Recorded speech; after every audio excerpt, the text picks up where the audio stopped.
Très bien. Mbote na bino balandi nyonso ya bosolo na politique officielle. Misa ya lingala ya poko ya lelo ebandi bosolo télévision.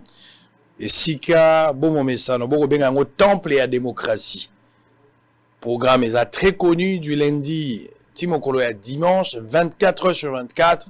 Tozali boso na bino pona ko pesa bino maebisi ko talisa bino lelenge biso tozo mona makambo et puis tozo sala ngo na alima na motema polele ya komi tuna te.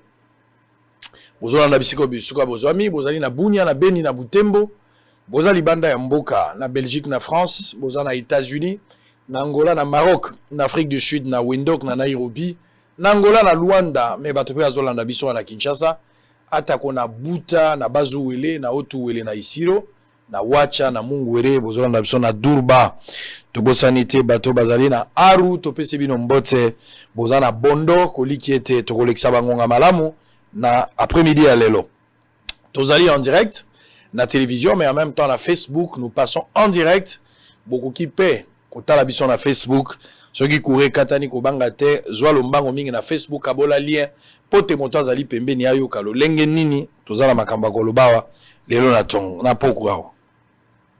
Je n'ai pas de conducteur avec moi, on suppose qu'il n'y a rien à diffuser de la part de précieux Mouyoko. S'il y en a, on me fera signe.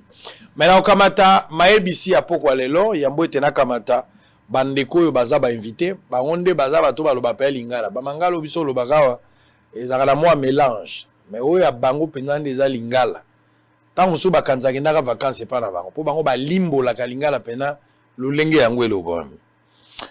Appel à la grève pour protester contre l'exercice du petit commerce par les expatriés.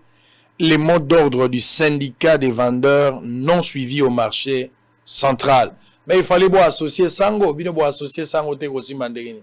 Tango bolingo sala marche, pona ko telemela ba expatrié ba te kaka biloko en détail te. Associer sango. Ngai nde na ko benga bato akoya.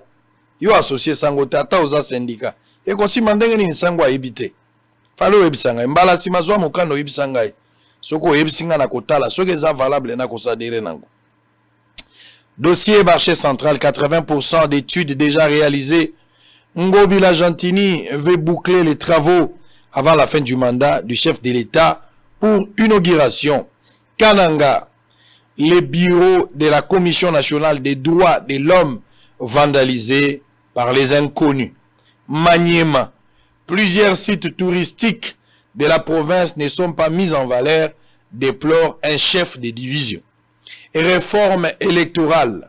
Moutamba appelle les militants du FCC à envahir les rues de ce mercredi 29, c'est-à-dire le FCC pourra marcher ensemble avec la Mouka. Politique. Noël Chani répond à Katumbi, la loi sur la congolité n'est pas une distraction. Aimé Boji accusé de bloquer les indemnités de sortie des anciens membres de cabinet du gouvernement Ilunkamba. Avant-dernière information, menace de grève des enseignants de la semaine prochaine, rentrée scolaire, l'ANAPECO préconise un dialogue entre les gouvernements et les forces syndicales. On ferme la note, menace de grève des enseignants dès la semaine prochaine, rentrée scolaire, l'ANAPECO va faire exactement ce dialogue, mais on verra quelle sera la suite. Merci. 4 invités Mobimba Bazawa poteto solo là. Eza penza débatté kasezali li solo. To sa loi dialogue na sanzela, na sanzete pardon. To bimisa makambo ezo yebana te bato ba yeba yango. Mokonzi ya mboka za magicien te pona koyeba makambo yo. Ekoleka na bisika mususu. Tango so ba yeba ngo tango biso to tambolaka. Tango biso kenda ki Durba. Okenda mo Bandundu, okemo Chikapa na koya pe na Bazuwele pa na bino. Naza kokana yango. On a ya pe kotala bino na ya pe ko comprendre makambo bino bokoloba soki eza penza ya molongo to eza makambo ba minde ya kobamba bato mine ya liboso Marcel Zuma azali chef coutumier ya chefferie ya Gaya Mbote ndeko sango. Très bien. Obota ma chef coutumier to koma chef coutumier Nabota ma chef coutumier ndeko sango. Okitani na tata ou azalaki pe chef coutumier. Effectivement. Tata akufi Tata kufi nde na zwi bokonzi. Bokonzi yango zwi yango mbula boni. Nazui depuis 2014. Sio umeli 20 pe. mars 2014. Sio umeli. Sio sali presque 7 ans ngoyo. Et kokota na ngwende ya bokonzi wana botaki matata te. En tout cas, il pas na biso matata ezate parce que molongo etiama pe toto so akaka. Bato nyonso bazotosa yango. Bazotosa effectivement. Très bien. Nakozongela yo. Kasi ozape na ndeko Faustin Masikini Ewali.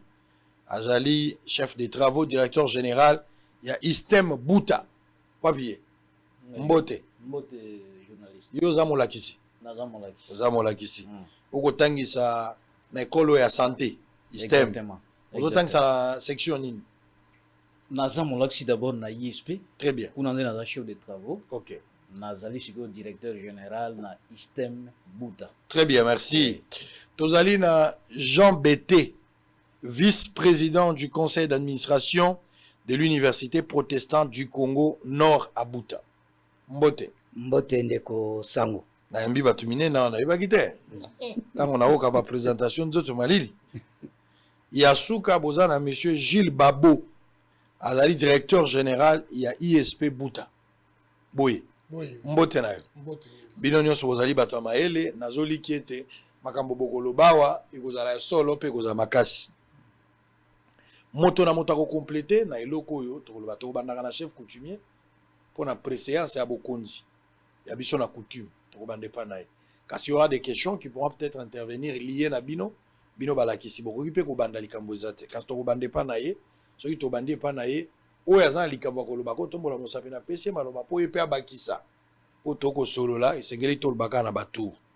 Nalingi bolobela nga nanu likambo ya base uwele baterritoire nango na baville na potentialité économique nango parce que bato ebele bakokumisaka province mais ntango mosusu eza na makoki mpenza te tokokanisa baprovince nyonso lolenge moko te mpo eza na baprovince ozo nzambe apesi yango nkita mingi koleka oyo baninga baza nango kasi nyonso eza na molongo ya mboka moko. Kasi mpo na base uwele okoki kotalisa biso ndeko chef coutumier kotalisa biso base uwele boza na nini ko bokobeta tolo tangela biso baterritoire pesa biso mwa historique mwa superficie bato bayeba boza banani. Merci ndeko sango pona opesanga maloba. Na koliki ya ndenge o présentaki nga nazali chef à chefferie Gaya na territoire ya Bondo. Nazali porte-parole ya association ya ba chef coutumier ya Bazuele et représentant national na bango. Et nazali sous membre ya conseil panafricain ya autorité traditionnelle et coutumière. Lelo na ye elongo na bandeko pona kolobela makambo etali Bazuele. Province ya Bazuele ezwami na nord ya République démocratique du Congo. Na nord na yango esali bongo ndelo na République ya Centrafrica. Et na sud esali ndelo na province ya Chopo. Na est esali ndelo na province ya Otuele. Pe na ouest esali ndelo na ba province mibale. Province ya Mongala pe ya Nord Ubangi. Province ya Bazuele ezali bongo na superficie ya 148 331 km².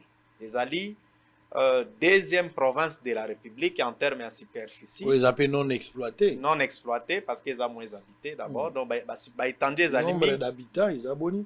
Oh, bon, tu as estimé jusqu'ici, na 1 million et 200 et quelques mille habitants. Donc, ce qui fait que les alliés juste c'est qu'il y a la province de Chopo. Chopo est alliés première en termes de superficie dans la République de Mobimba. Donc, capitale Nabiso à Kinshasa et côte à 14 fois dans la province de Bazuele. Ouf! Kinshasa. Ville province de Kinshasa. Donc, toi, vos capitales. Oui. Na Bazou et les autres à 14 fois. 14 fois. Ça, c'est un pays. La province du Bazou. C'est un pays. Effectivement. Ça dit, Biso, Kinshasa, tu as 14 fois. C'est que Brazzaville a combien? Pour Brazzaville, ça. Voilà. Ok. Voilà. Pour Rwanda, a bon. Territoire kaka ya Bondo, ezali koleka même Rwanda. Pour Rwanda, ezali na ba 20 quelques, soit trentaine de mille, 32 000 tout au plus. Mais Bondo ya moko ezali na 38 075 km². Donc même territoire kaka moko ya Bazuele eleki Bondo et eleki Rwanda. Eh bien, Bazuele ezali ko représenter 6,3% ya superficie ya territoire national. Donc na 26 provinces, province ya Bazuele yango moko ezali na eza ko représenter 6,3%. Deuxième province ya monene après Chopo. Après Chopo. Ce qui fait que province ya Bazuele ezali province oyo ezali na kita ya ebele pe ezali munene, mais jusqu'ici ezali nano exploité te. Province ya Bazuele ezali na 6 territoires. Territoire ya Bondo, Aketi, Ango, Poko, Bambesa, Buta. Pe ozwi ville ya Buta, po ezalaki chef lié ya ancien district ya Bazuele. Et puis ezali na 42 chefferies et 8 secteurs. 345 groupements, 1116 villages de Bazuele yango wana. Alors soki ozwi kito eza na Bazuele, ezala na mabele pe na se ya mabele, ezali na kita moko ebele, mais seulement ezali nano exploité te. Ça veut dire lelo oyo soki biso bana Bazuele to telemi, biso ba congolais to telemi, mbula matari ya ekolo na biso etelemi, etie miso na Bazuele. Na oyo ezali kita. Na koyebisa yo ndeko sango, province ya Bazuele ezali na 3 domaines de chasse.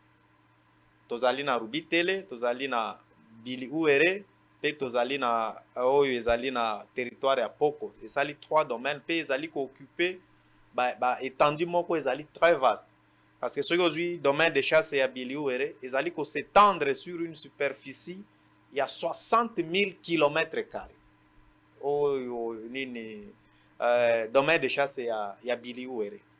Ce qui veut dire que na nyonso wana ezala zamba mai nyama mbisi pe ba rivière oyo ezali kuna ba place muso ba bengaka yango nde ba fleuve. Donc ce que ozwi ba Uele, ozwi Mbomu, ozwi ba Mukandi et bongo na bongo, ce sont des fleuves bisika mususu pe ezali très poissonneux.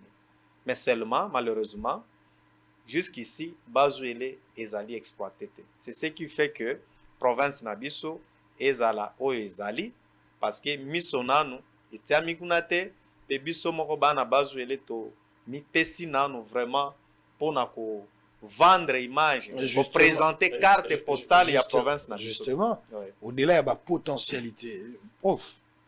To banana na prof. Au-delà ya ba potentialité nyonso ba évoquer là. Qu'est-ce qui justifierait que deuxième province ya République en termes de superficie Kinshasa ezokota 14, ça c'est une révélation, je n'ai jamais su. Bravo pour l'histoire, parce que tu as eu cours à histoire en direct. Et j'apprends que Kinshasa ezokota na province moko mosusu 14 fois. Ça c'est vraiment bah merveille nzamba sali biso. Pourquoi cette province est méconnue du public? Pourquoi ils ont ébaladé? Est-ce que tout le bagarre que ingouvernabilité ezali, peut-être les politiques ou peut-être bah ressortissants? Pourquoi cette province est méconnue du public? Pourquoi va y bien noter? Merci Namutuna Maro. Je ne dirais pas qu'elle est totalement méconnue. Peut-être en termes de la potentialité, de peut-être parce que cette province a fait son bon temps dans le temps, quoi. Tant où l'exploitation des Salema, colon belge, tout ça. Je vous dirais même que à cette époque-là, Bazuele qui considéré comme le grenier de la province orientale. Et même, pourquoi pas, il y a la République Mobimba. Souvenez-vous de ce que Bazuele, à l'époque, à Aketi, il a existé le deuxième port après Matadi. Et ça, Aketi, Tilelo. Mais Koufa.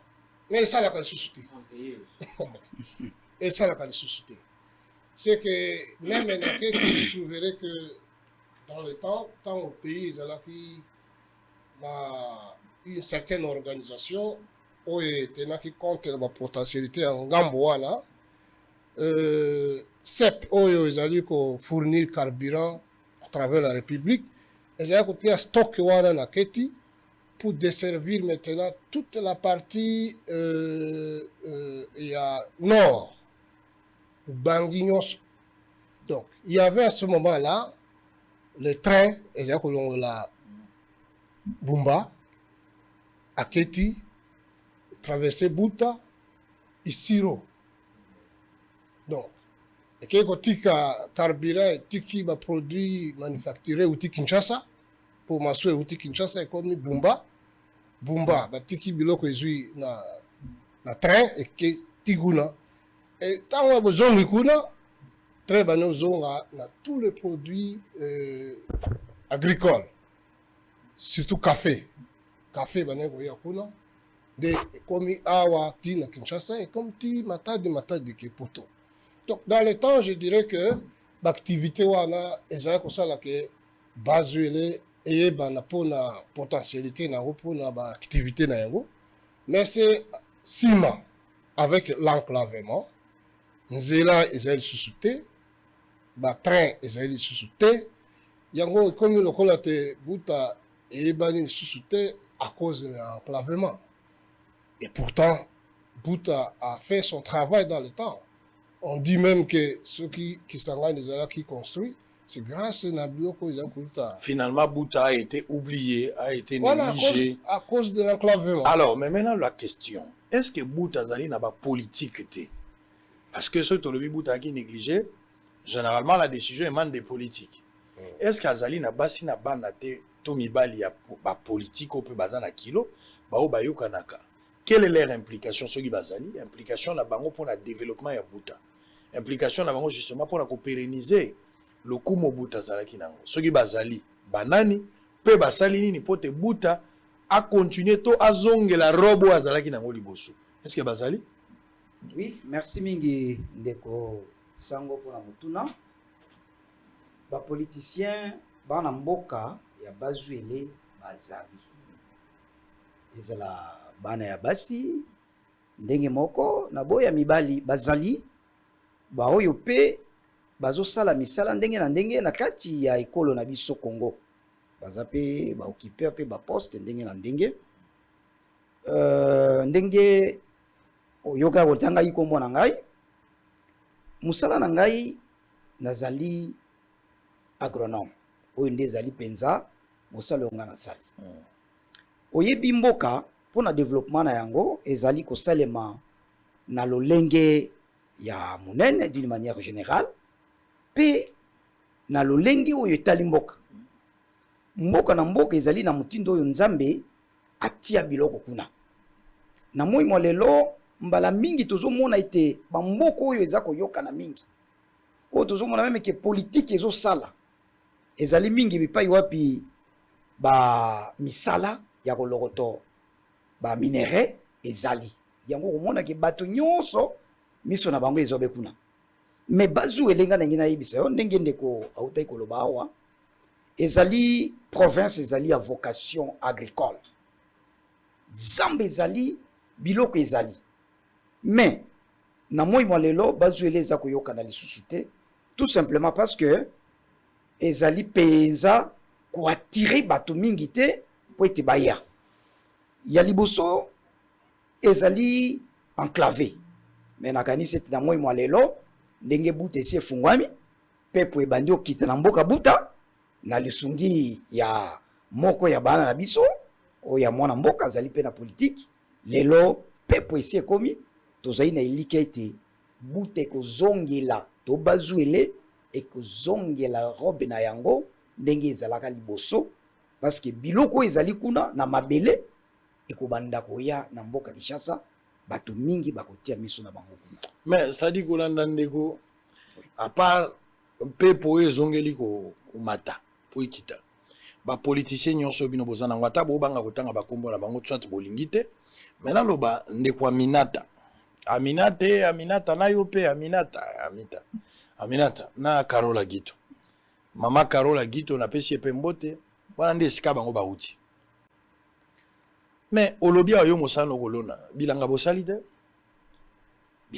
te bango ba Carola Gito na ba Aminata bango esengelaki plus batia loboko po te bosala ta bilanga ya monene mpona kolesa bato grenier agricole evanda me bilanga bosali te bosali bilanga te koya na pepo bato nyonso bakozwa pepo te eza na bato mosusu bakozanga naza na bainformation buta eza enclave ndenge bino mpe moko bolobi nzela kotambola te esengeli bafongola ta nzela politique nini oyo bango bamene po te buta azwa eza kaka ya kozongisa avion te mais quelle est la politique parce que même ata avion ekiti na $10 bato nyonso bakomata te eza na bato mosusu mpe bapréféraka avion te politique na bango eza nini qu'est-ce qu'on peut retenir dans leur actif ndeko tozali mpa na merci ndeko journaliste mpona ntuna nakanisi ndenge bandeko bauti oloba batangi bapotentialité ya richesse oyo toza nango epa na biso entre autres nzela mpe ezali route nationale oyo ezwi banda uganda rwanda eketi na république centrafricaine ezali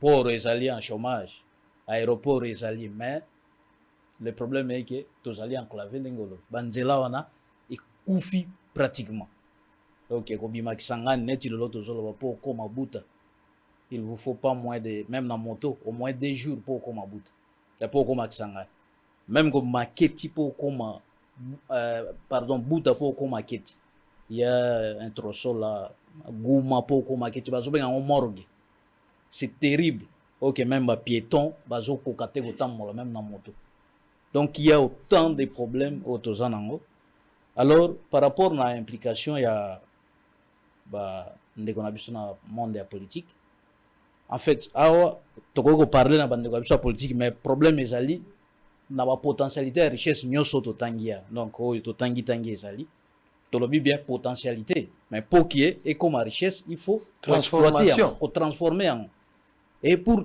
en transformer zo sengaka te population locale ya bazuele donc il faut un état fort un état juste pour ayeba ko s'impliquer pour arriver ko tia population na condition ya ko sala musala et puis production ko ça zamba eza na ngaka ndenge tolobi so ko survoler espace ya bazuele c'est vraiment une forêt la kozala wana na pression ko matsa drone wana to kota voilà donc le grand problème que nous avons pour na ko exploiter ba potentialité wana kaka ndenge na lobby il faut un état fort mais un état fort on a surtout na ba politique oui un état fort apport ya ba politique o baza epa na bino Carola Gito na Minata basali nini epa na bino na actif na bango apport na bango za kaka avion voilà to ko ikoloba boye donc tozali na au moins 7 députés nationaux ya biso baza et 4 sénateurs au bazali actif na ba baza na ba décision siko ba mibale exactement ba o bazali comme ba star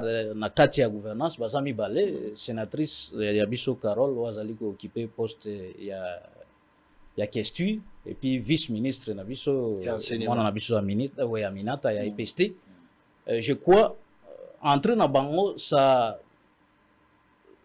essaie quand même de bouger les lignes telles que tous au moins à moins d'une année nous voyons quand même que par exemple Bouta n'a jamais connu donc depuis quelque époque que Tolobier Bazuele ezalaki nde ba lumière publique ezalaki hein ba barter ezalaki illuminé mais ça fait des décennies que nous ne vivons plus là même aéroport nous avons un aéroport où il y a standard international s'il faut dire qui toque mais sous-exploité ba vient zokomate sous plusieurs prétextes ba to bazalakate mais voyez maintenant avec implication il y a maman Carole avion bandikoya mais ba bandaki un tour seulement le dimanche.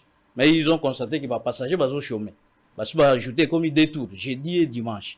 Donc c'est que Batu Bazali, Bazan a besoin de ça. Quand tout le monde n'est pas en mesure de remonter avion. Mais il faut surtout Nzélande de Babongisa. Nzéla, on a ce Babongis qui va permettre.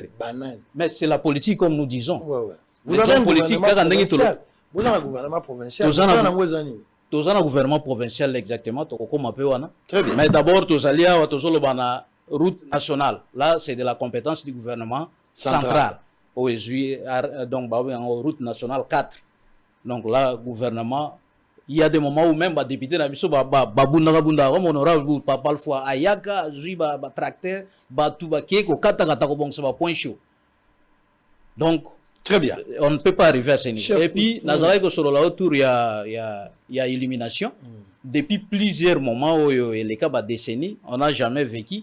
Mais avec l'arrivée, il y a Maman Carole, auti kotila biso ba donc éliminer ba artère ya munene ya ville ya Buta. La nuit quand vous passez, il y a plus d'insécurité jusqu'au petit matin. Donc c'est quand même des apports que nous voulons. Ndeko chef coutumier. Bolobi abino so en croire ba dire nabino que Buta population azana passe. Buta bato ba souffrir. Ba souffrir avec la richesse à côté parce qu'il n'y a pas la transformation. C'est l'État sur le plan national qui a intervenu, mais en seconde, le gouvernement provincial pouvait aussi faire. Et en outre, il faut aussi compter, ressortissant, bazali le roi élite, il y a côté nabino. Et là, le roi la tolobi aminata wa leki nabiso azan ministre wa, il y a EPST, na mama ou ya biso pe azalia wa, c'est-à-dire motona motaro ça quelque chose. Chef coutumier musala nabino ezani, Buta etikalika boy. Na lobaki bandoki ebele faut pas participer pe na reconstruction en mboka. Faut pas tout tika kaka bakonzi basala mais ndoki pe aza na rôle na ya koshu. Bondoki ya bokoko ndoki ya koboma bato te eza bokoko. Pona mona bandoki ebele bazaka na ba bilan ote na liaki 10 personnes na uti olia 15e. Mais érosion eza na quartier azotia mayela kindoki te. Tala bandoki ya poto ndenge ba bongise pa na bango. Musala no yani. Bokataka mabala ya bato. Bokataka bato baweli mabele. Alors que la population a yo a un pouvoir ancestral. La population a souffrir. Mosala nos osa les amis. Merci de ça. Beaucoup de politiciens. Merci de ça. Moi ce qui n'a pas qui cause moi c'est Zonga. Et ambona pesa musala na biso. Ndenge ba ndeko ba lobby effectivement. Comment ni bazuele tozana ba défi ebele. Tozali na défi sécuritaire.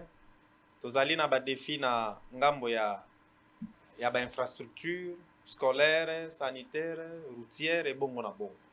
Oyo ezali pour la plupart ko zala na compétence ya gouvernement central.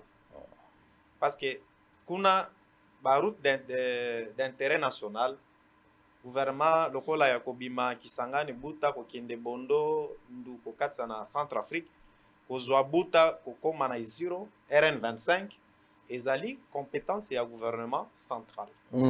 Mais quand même moi ba effort ezalaki mais tomoni lokola esuki parce que le loyo maintenant ezali sous-souté penzela et katemi.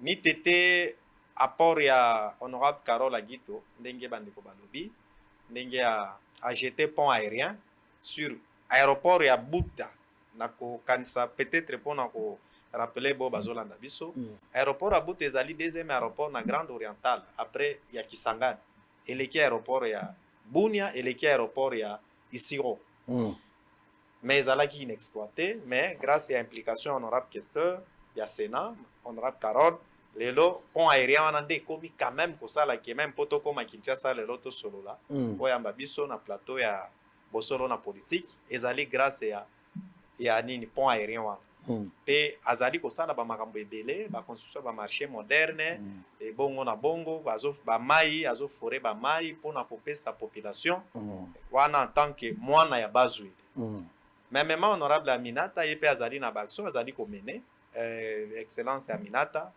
azali vice ministre EPST na kanisi avant même na ya to kendeki na komaki esika wapi atongi un gigantesque pont à ériger parce que wana ezali ko batba no katsa na boîte mais atongi pont azali pe na action ebele na territoire ya Bambesa e bongo na bongo c'est-à-dire bazali bana na biso ya bazwele bazali na avènement na bango bazali ko sala que bazwele zwa ela moko mais na bango moko ekokokate donc po Buta ekende liboso ezosenga implication ya biso baso voilà bana bazwele de partout bisika tozwami mutu na mutu aya na apport na ye pe bazwele toko mekatan soit pe kotombola e kokape kaka tete na biso bana bazwele ezosenga pe gouvernement central na kanisi na sepeli mingi na vision ya chef de l'état ezali union sacrée de la nation à travers yango tozali ko enregistrer quelques progrès mais ezali nano insuffisant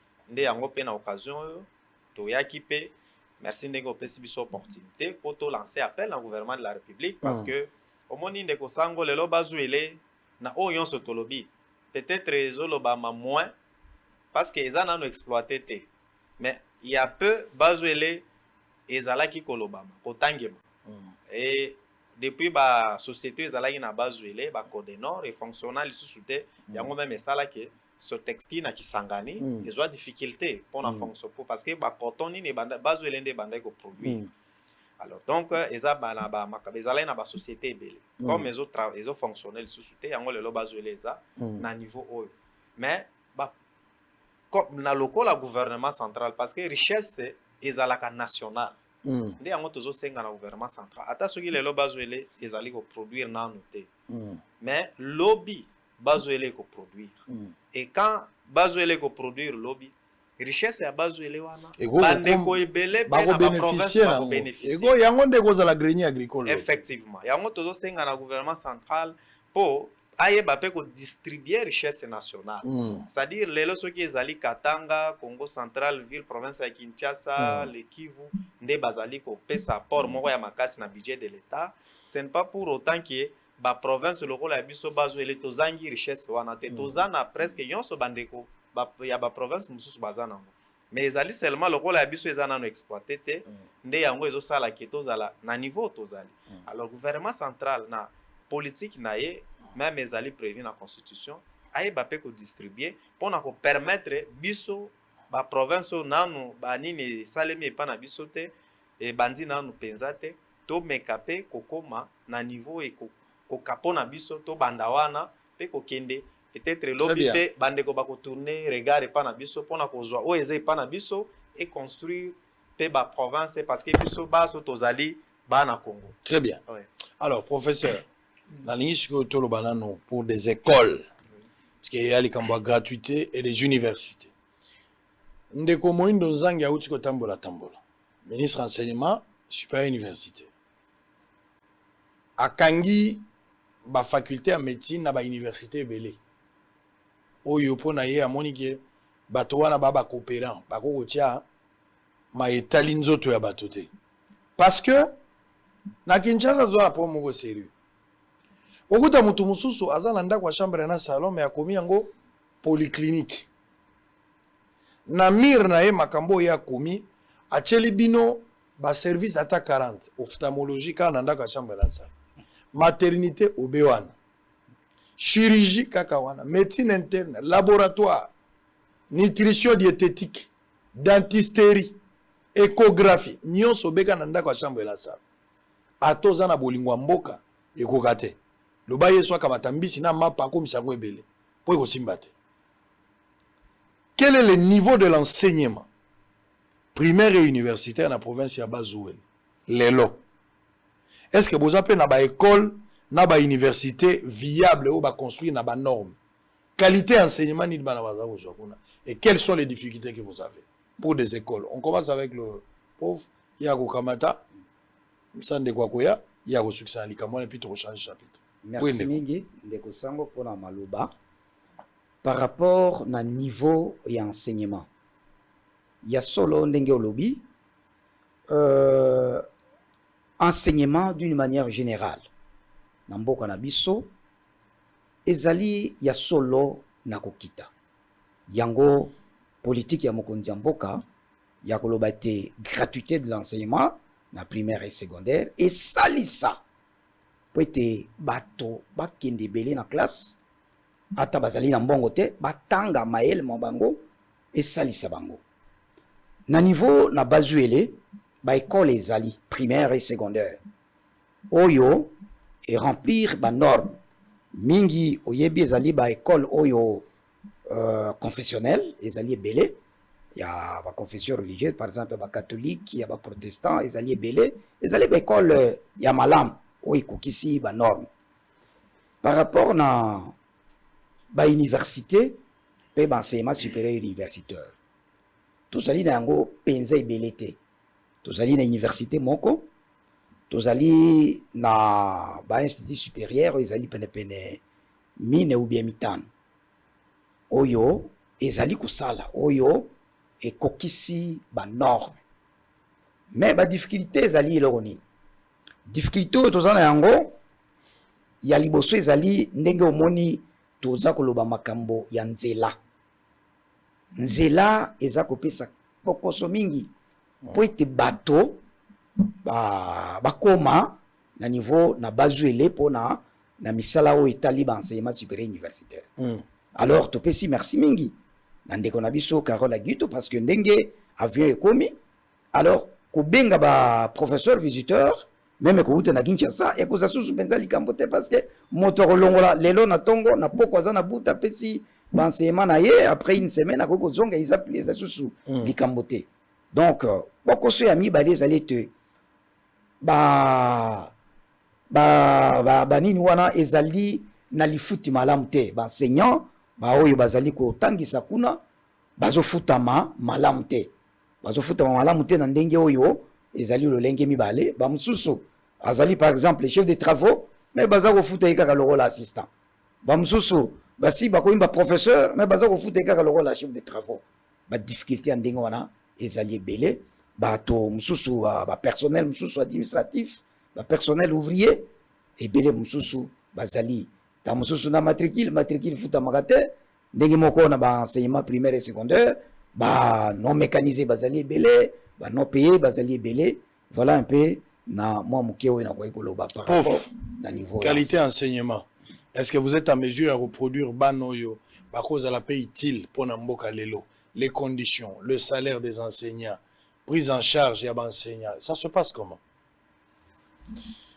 Ici, constat au salon Lelo, il y a moi mawa, surtout comparé en haut, na rayonnement au Bouta avec l'école de frères maristes. Bouta a formé beaucoup d'élites, na ba politiciens liboso au temps de Mobutu. Bazali produit il y a Bouta à cause de l'école wana frères maristes. So tali ndenge nini ba frères maristes ndenge batonga ndenge ba ekipa ndenge basala, je crois que yango nde pisaki fruit wana. Alors surtout comparé na oya lelo, quelque chose est en train d'être fait. Ba effort ezali. Ba mususu malgré ba difficulté belé on arrive quand même na conformer ba na école primaire, na école secondaire et petit à petit tout comme même comme de Kwauti Kolobawa avec certaines institutions d'enseignement supérieur universitaire commis na Buta. Alors que les bosses de la quitté. Les bosses il faut venir à Kinshasa, soit à Kinshasa, soit à Kisangani. On a des politiques on a que pas d'université partout. Bah université zaki misato Kinshasa, Kisangani et Lubumbashi. Mais avec avantage yango na pi ba désavantage na yango. Alors, sur le plan qualité, tu as vu que l'enseignement est une exigence, c'est une exigence pour que nous soyons malamu, ça va produire les malins bien formés, et ça une exigence. Tu comprends, non? Infrastructure. Oh, il y a une école, il y a une université. De ce côté-là, il faut quelque chose existe, mais il y a un gonde ça la tête et tout les mawana. Il faut pas continuer, il faut continuer. Du côté psycho, il y a des ressources humaines, des enseignants, tout ça là. Bon, enseignants, bazali. Il y a que Moussala Nyoso, ceux qui m'ont motivé à couper ça le meilleur naïté. De ce côté-là, je crois que il faut effort et qu'il y ait des ressources. Ça dit même au-delà de la gratuité, le problème c'est la prise en charge des enseignants. La prise en charge des enseignants, la prise en charge du fonctionnement de l'école, l'infrastructure. Donc, tous ces éléments réunis, n'a qu'à se couper ça produit Yamalam. Très bien. Ce n'est pas ce que vous allez intervenir, vous allez prendre un autre sujet. Ok? Vous voulez intervenir quand vous En dehors et ici. Si, en dehors et ici. Toi, aborder le rôle. Deuxième province, c'est mon aîné. À une période, dans laquelle il y a Mbororo, na elera, au chef coutumier a bien au moins mingi. Pour les gens beaucoup continuer avant. Na ina yeba problème en goto komi na ngwa bazalika katobaki. Soki bazalika ka piste ya solution nini. Oyo bino batamaele ya province boko préconiser pour na kosuki sa likambo insécurité oyo ezoboma bato mingi. Mais en même temps, nayoki abo expliquer makambo nyonso. Mais on a comprendre depuis que démembrement est salami. Il y a la province où bazo séparate ndenge yango salami. Pour apporter bango le côté au contraire les botoli bango bele bango bagina. Est-ce que démembrement et nyokoli bino to ebongisi. So que bongisi ba avancer ni ali, so que bebisi nini oyo yango bebisi. OK? Alors to bandi na yo, chef coutumier aussi sans les Cambouan. Merci beaucoup pour na maloba, Lichus. Je crois que tu bandit d'abord autour de LRA. LRA, na base c'est un phénomène réel et zali. Je crois chef oiseau vivre au quotidien na Bondo à Roibsa. Il y a environ 3 territoires na biso zali envahis Poko, Bondo, Ango envahis par les Mororo qui sont les élevés. Bon, présence na bango to éviter. Normalement on dit que ce sont des réfugiés climatique, des eaux justifiées présence na bango na et pas na biso. Bon, to éviter où a-t-on déjà vu les réfugiés politiques bazo tamolana mandoki bazo boma population bazo collaborer na ba LRA qui sont connus des grands criminels sur le plan international. Donc c'est une situation grave qu'on nous impose dans la province de Bazuel. OK, to éviter. Qu'est-ce que ça va nous arriver? Parce que nous avons d'ici 5, 10, 15 ans, nous allons vivre avec l'événement isolé dans l'Est du pays. Nous allons à ciel ouvert. Bon, à notre niveau, comme à un certain moment, ils sont aussi protégés, couverts par la communauté internationale, dans le statut du moins au niveau local, tout le monde a déjà qui m'a parce que nous allons entreprendre des actions qui permettent de s'exprimer devant le grand public. Pour ça, nous continuons à faire des kimia pour la province à organiser même atelier dernièrement autour de la problématique à Mororo. Donc c'est une situation vraiment très très difficile pour notre milieu. Aux hommes qui ont empêché Mokolo Moka Akatabilan. Tout simplement pour Banyamana va envahir Balié. Donc c'est vraiment une situation très grave, je crois, chez Fagoko Tanamaming, et qui nous laisse un peu perplexes dans le dossier.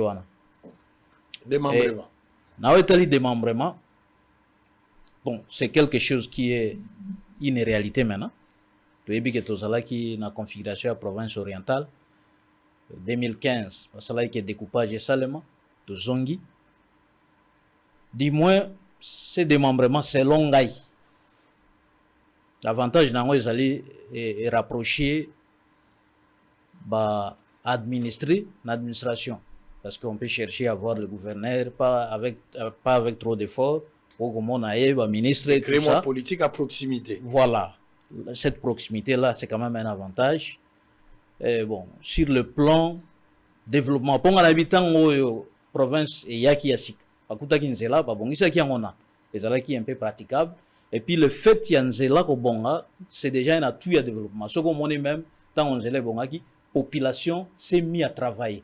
Ozomona ke bato bazotonga bandi mako tonga mo bandako ozomona ke changement ya moi statut ya vie ya population bandako kom.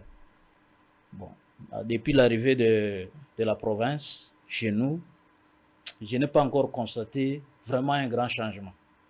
Ce que nous déplorons par contre plus des années querelles autour des politiciens. Très bien. Tout ça alors que nous n'en avons pas besoin. Nous voulons ils ont oublié l'essentiel. Voilà, ils oublient l'essentiel.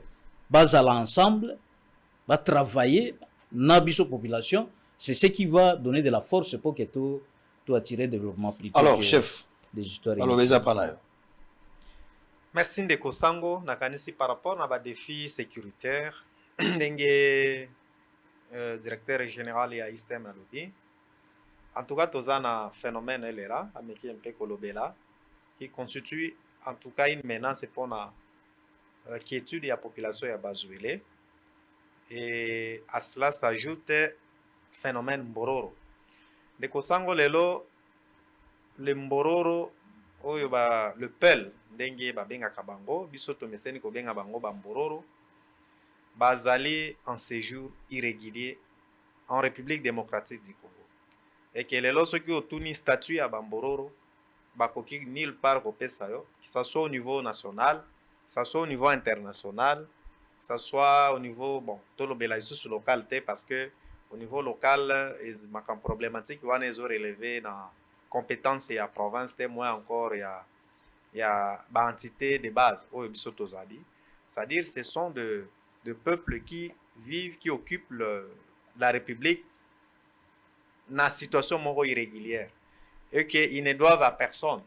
Et chaque fois, au-delà il y a l'aspect sécuritaire parce que la place est occupée, la place est bazali et que chaque fois il y a toujours des problèmes de cohabitation entre bango na la population na biso na milona ya population na biso et parfois ça décourage même la population pour pratiquer l'agriculture parce que imaginez troupeau ya ba vache ceux qui va leki na bilanga mutu en tout cas au passage le même jour même voiture et koki koleka le ceux qui va leki na bilanga na zamba esika ba yamana bango ba lekaka le même jour oko leka na voiture vous avez même besoin de ni bulldozer et les cas soit niveleuse pour voiture et les cas.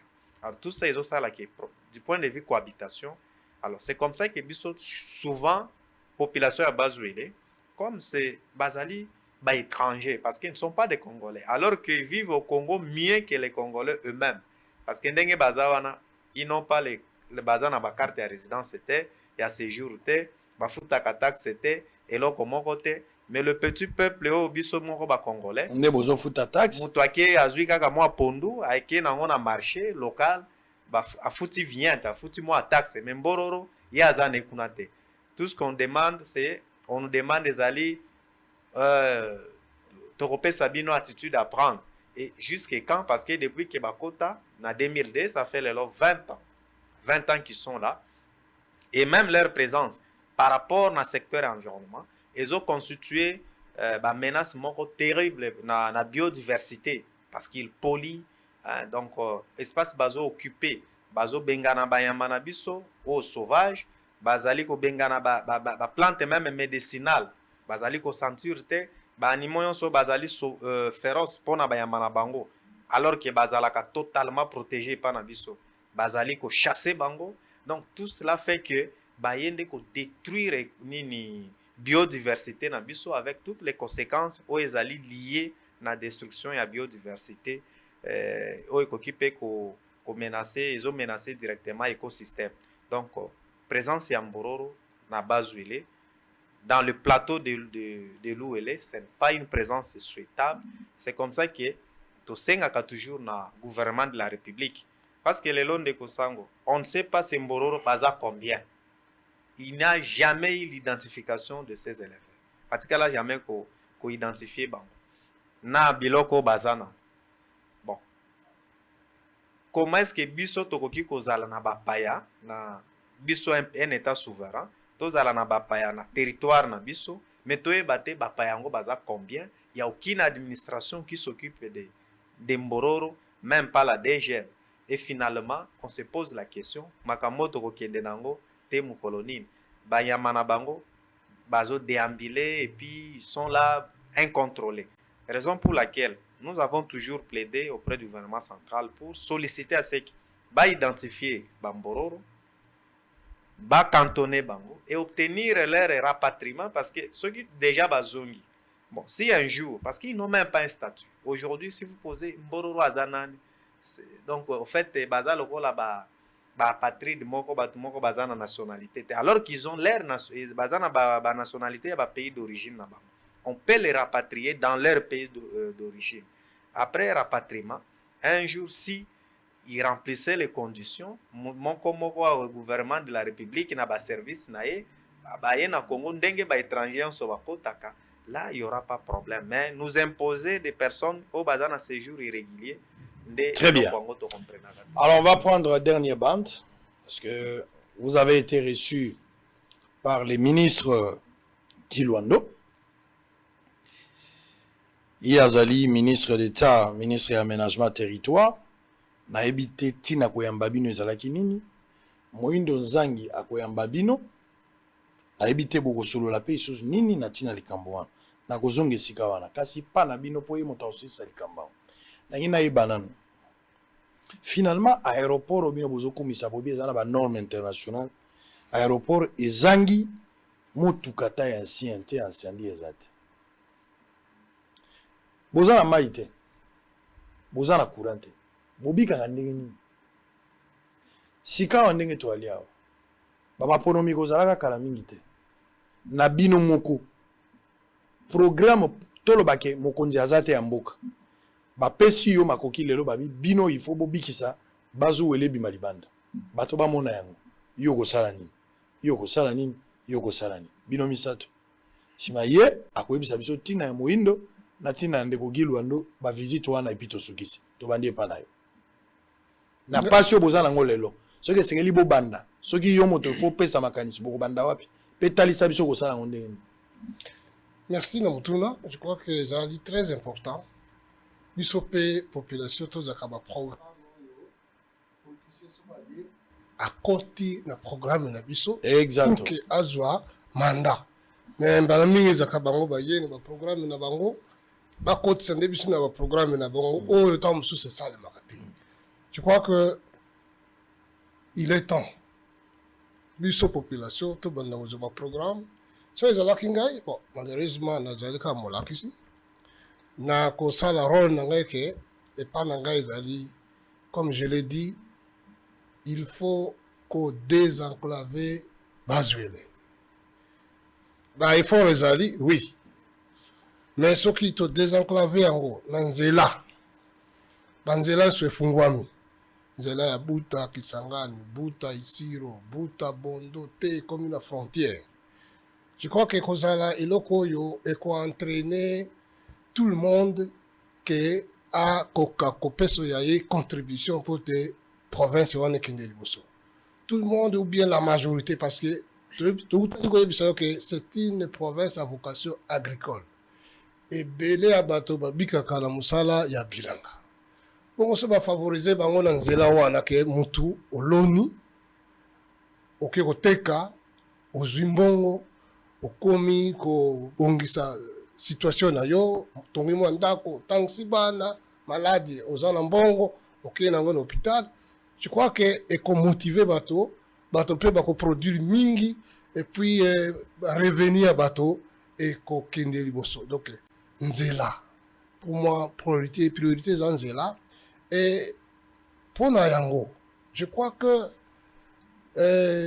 et quand on a vu ces alliés, dans mon bec, il y a bien, la loi portant les fonds, il y a fonds, il y a une loi là. Ce qui est en déco, comment que ce sont des bons principes, oyo, baza koti yango na kati ya misala te. Et par exemple, RN4, Erelier Kisangani Nabuta, à 2013, Banque mondiale a eu un financement à Fungolinzela. Et à ce moment-là, on a vu comment Bouta et comment qui na dynamisme que au komi ba bise baniko ya bato babani bima bazako ya. Donc économiquement économie zuma souffle.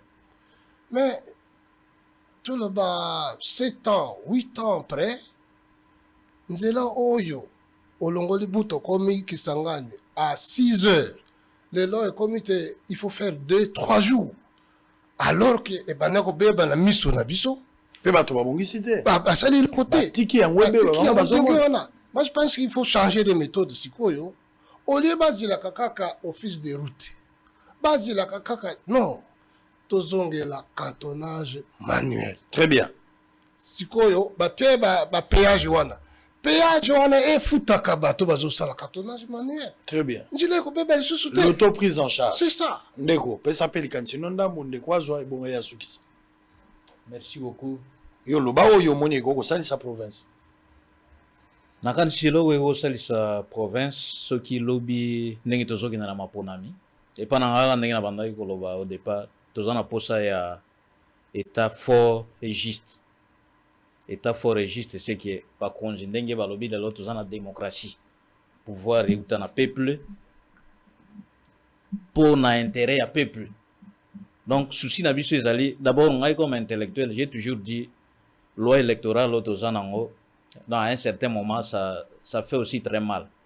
Une loi électorale qui donne l'accès à tout le monde d'accéder à des postes même trop prestigieux. Comment expliquer un chaillère, un orpailleur le fait qu'il y a sali 5 ans, il y a service na reconnu na à koki kokinde ko poster comme député national comme je ne sais pas qui. Est-ce que ça peut s'expliquer? Et nous sommes toujours vivre vraiment de les alliés, par conséquence. Et moi, je pense avec arrivé à président Fachi, moi je crois, il y a quand même quelque chose, il y a des avancées que nous constatons. Nous voulons quand même qu'on corrige ces histoires-là. Balouka un peu que sphère politique et la envahi na bateau et bazana moi qualité ok bakoki ko sala musala qui toko pour être ressources par exemple les pays et la pour individualité mais la répartie de manière juste équitable quand ndenge na zoloba par exemple tant bazoloba caisse à péréquation toutes les provinces ne sont pas les mêmes ba mususu baza pauvre ba mususu baza liboy tant ba makamona nyosu batiango malamu caisse à péréquation na ezali ko équilibrer moi ba mboatement iko zala. Donc ce qui biloko ne salami na ndenge malam l'état za makasi ba dépolitiser administration tikali vraiment net okomona ke makambo eko banda ko tambola de so même na ndenge kitoko même les endroits les plus reculés dans ndenge tolobi on ne peut pas comprendre que nzela oya munene za ko desservir population belé et koufa pendant des années personne n'en fait allusion. Bon, est-ce que la population a zobikandengene? Parce qu'un exemple simple. Donc, tant que nous allons maki. Mais les choses ont évolué de soi-même sans beaucoup d'efforts. Parce que, non, bato balobagalelo que pour payer tant mola banda ko futa bato malam bata musala. Tozali combien de millions à payer? L'État ko tana mo ko futa biso nyoso. Mais ne fils que tant l'État s'organiser à tibiso dans de bonnes conditions ya ko sala musala. Parce que peuple congolais azali azaka na makasa oluka musala. Ce qui est même au temps na Kinshasa au monde ngi bat botambo ko sala musala c'est que chômage nezo bon mais ceux qui ba investisseur ba yé ba organiser makambo bien ba zuba tuna musala même zela to zolo be kufi ceux qui outi buta okende kisangana il y a des endroits kufi mozo mona ba jeune garçon bazali ko kata ba déviation na maboko na machette mitu kezo côté bimi c'est qu'il y a quand même une main d'œuvre mais qui est pas encadré. Très bien. Donc oui, c'est pesa makanisi na yo pona bazuwele de quoi kamata pona ba visite aussi ça. Nazana makanisi misato. Okay. Ya liboso bande kosi balobi nzela. Yango ezali base pona tombwa pe pona politique malamu na tinete bazuele et tombwa nzela. Tozolela vraiment nzela. Secteur wana ezana litomba ezana gouvernement central gouvernement provincial pour la route des desserts agricoles tout y a miso population azali prête pour na kotia pe maboko etambola malam ya mibale communication omoni lelo to komi na Kinshasa toza na plateau ya bosolo na politique l'air obandaki mission olobi bato bazolanda biso na kati ya Congo na libanda ya Congo malobo tuza koloba seke bato ebele bazolanda biso na mbala moko tozali kokanisa ke na politique to na ba élection eza koya bakonjo bakolinga bazwa wana basalisa biso na bazuele RTNC ezali radio télévision nationale ezali mais esalaka te mais soki biloko wana batie yango na mosala communication ezala ba information ezala kozala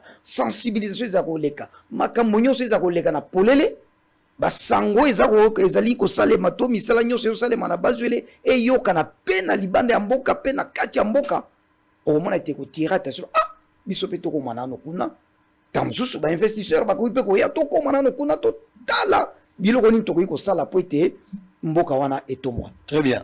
Ya misato omoni ndeko sango biso za na buta tozoyoka IGF asali boye IGF asali boye ngana kanisi te ya solo po ete mboka etambola malamu il faut contrôler zala suivre zala justice ezala mosala na yango bazwe les appels peut-être eza kozwa pe makoki ba rétrocession ba makambo makoki ezali mais esengeli ete contrôle ezala ya malonga suivre ezala ya malonga moto ya zwi mosolo ya l'état asalela ngo na motindo malamu oyo alingi okende mwa pembeni bato bazala na pona kozongisa na molongo po ete makambo nyonso etambola. Très bien. Alors chef yondo zosilisa topesi au pouvoir ka ndenge ezalaka yo moko ndo kosikisa. En tout cas merci ndeko Israël okutani na ndeko Guy Luando Oui. nayebi te yaki na likanisi nini bokutana mpe na ndeko Moindo Zang nayebi te kozala likanisi nini maloba eza epa na yo. Merci ndeko Sango ya liboso na kosenga d'abord na mikolo ekoya osala nanu mpe déplacement koma Bazuele mpona kozwa réalité ya solo ya Bazuele ndenge mpe émission ezali bosolo na politique mpona koya koprésenter parce que Bazuele peut-être ezali oyo bato bakanisaka te.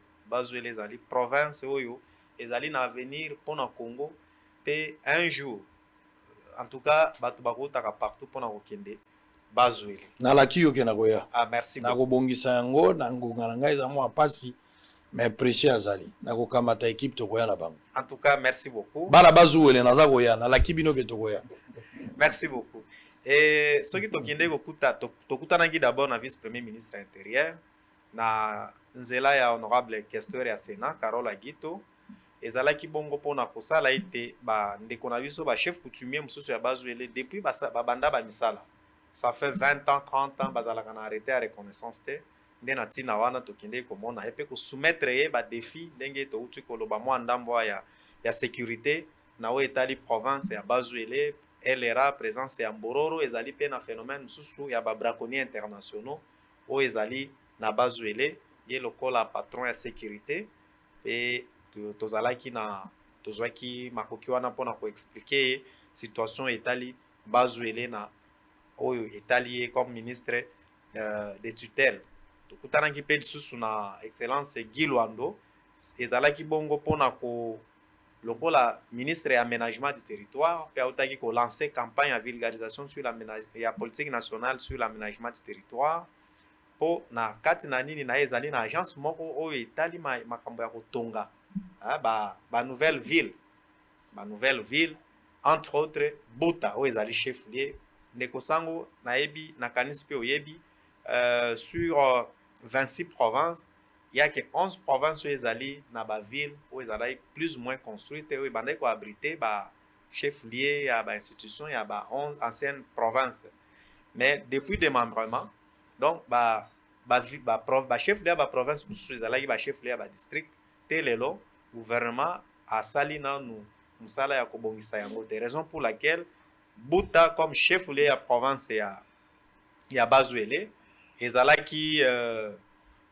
occasion pour na biso tokomela ministre oyo atali aménagement du territoire po soki na programme na ye aligné pe Bazuele surtout en premier parce que Bazuele soki otali na ordre constitutionnel yango ezalaka liboso nde na nzela wana tokendeki komona ye mpona kobongisa parce que déjà au bandeko bazosala à travers fondation honorable Carole azosala na fondation na ye honorable Aminata et puis bandeko mosusu ezali malamu pe ezalaki pe à travers bango kosenga accompagnement ya gouvernement central parce que lelo toza na découpage décentralisation mais ezali vraiment accompagné te donc na nzela na bango bameka pe koplaider na conseil des ministres de sorte que Bazuele ezala pe aligné en ordre d'étude mpona makambo etali accompagnement ya gouvernement central pour la reconstruction de la province et à Bazuele.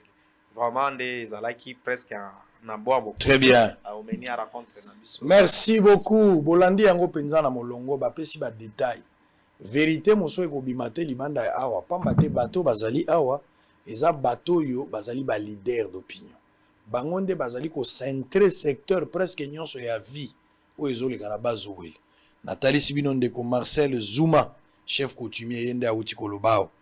Bomoni ndeko Faustin Masikini Wale, chef ya travaux directeur général ya Istem Buta yewana. Boutipe komona ye azwaki maloba.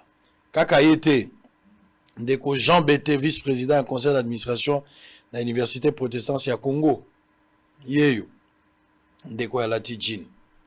Na Gilles Babo directeur général ya ISP Buta yewana. Moninga nanga nyango. Ti lelo ozaka sango lelo kinole. Ah, ozaka ka collègue na ngai. Ça va, to silisi awa. Plus blanc que la neige, Buta esengeli bonga. Mbala liboso na yoki pe na yebi siko lelo ke Kinshasa ekokota na Bazuele 14 fois. Mbala liboso. Na sepeli na motema na ngai. Loba malamu mpona Congo, sala malamu mpona Congo, kanisa malamu mpona Congo. Na koya Buta, bozela ngai. To silisi lelo. Merci.